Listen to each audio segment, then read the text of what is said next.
So welcome to another edition of Beginner's Corner. I am here with one of my philatelic brothers, Randall Chet. He's a member with me of the Asheville Stamp Club. And I've asked Randall to come down and give us some ideas about his feelings and his methodology in collecting stamps. Good afternoon, my brother. Hi, Peter. So let me ask you this. How and when did you begin to collect stamps? 1974. My grandmother worked for Easter Seals, and she asked me to cut stamps off the corners of donation envelopes that came into Easter Seals. And my payment was keeping any stamps that I wanted to. So I have, and I still have, a lot of used US from 1974, 73, 1974. And I ended up soaking them off of envelopes, corners, and selling them to my neighborhood friends. And that was my first experience stamp dealing. Well, still you are a stamp dealer, which is great. And you have a specialty that I find really interesting, and that is revenue stamps. Talk a little bit about revenue stamps, where they come from, what they are, how they're used. Well, unlike postage stamps, which paid the fees to carry letters, revenue stamps paid fees for official documents, taxes, and the like. So I might find one on a liquor bottle. I might find one on a deck of playing cards. Where else might is that correct? I assume Exactly. Sure. You'll find them on the back of old photographs. For photographs during the Civil War were briefly taxed also. You'll find them on deeds. You'll find them on bills of exchange. You'll find them on checks, and this is, of course, during the taxation periods. My specialty is from 1862 till early 1880s. There was a wide-ranging tax, just about any paper transition,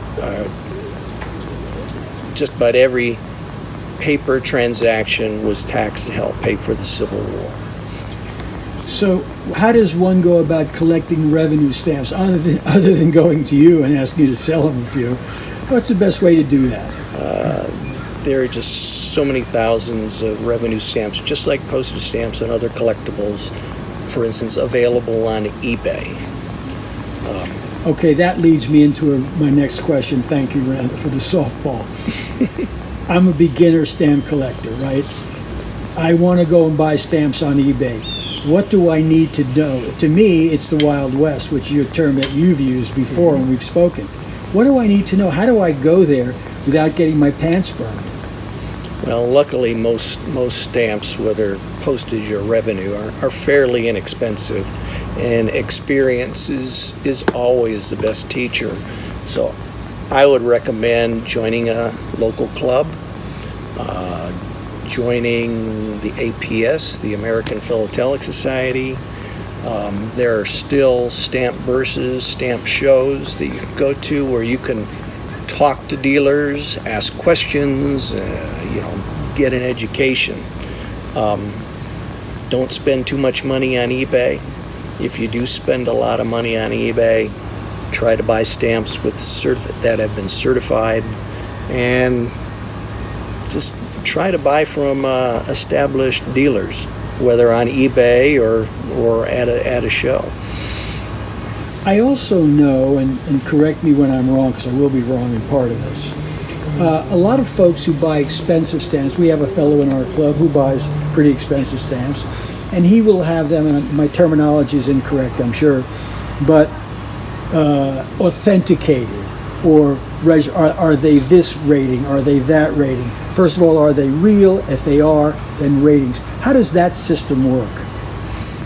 There's any number of certification companies that take your stamp, they evaluate it, make sure it's authentic. Generally, if you want a graded stamp, They will look at the centering of the stamp, they will look at the condition of the stamp, and they will give it a numerical rating, generally between 70 and 100. 70 being the lowest, so the stamp's value would be less, and one that would be 90, obviously, yes? Yes. And something that most beginners don't realize is when you look up the value of a stamp in, say, the Scott catalog. Scott catalogs are used in the United States primarily.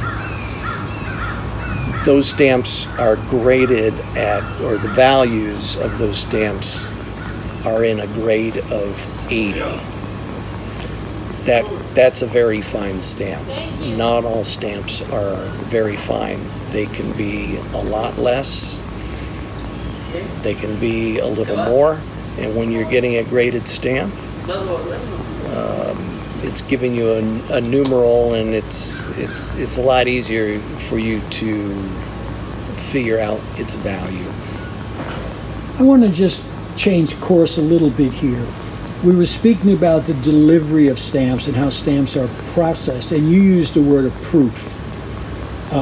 Tell me about the word proof as it pertains to designing and executing designs with stamps.